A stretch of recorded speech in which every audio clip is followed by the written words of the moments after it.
میں کیا ہوتا ہے کہ 5 وقتہ نمازوں کی با جماعت ادائیگی کا ہم سے اہتمام ہوتا ہے. امامت معمولی خدمت نہیں ہے، بہت مشکل کام ہے. میں کئی مرتبہ سنا چکا. ایک مصلی تھا مجھ سے کہنے لگا کہ آپ امامت کرتے اور تنخواہ لیتے،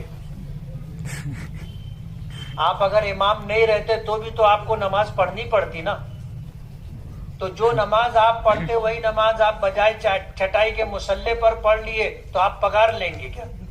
میں نے کہا نہیں، بات ایسی نہیں ہے، سمجھ کا فرق ہے. بولو ایک کام کرو. بولے کیا؟ میں نے کہا تم مہینے بھر 5 وقت کی نماز ہمارے مؤذن صاحب کے بازو میں پہلی صف میں پڑھو، جو پگار ملے گی وہ تم لے لینا، جو تنخواہ ملے گی وہ تم لے لینا. اب گفتگو کے بعد پہلی نماز میں وہ تھا مؤذن کے بازو، میں بھی اس کو ایسے گھوم کے دیکھا. دوسری نماز میں 2-4 لوگوں کے بعد تھا، میں اس کو دیکھا نا تو وہ سر اٹھا ہی نہیں رہا تھا نیچے سے.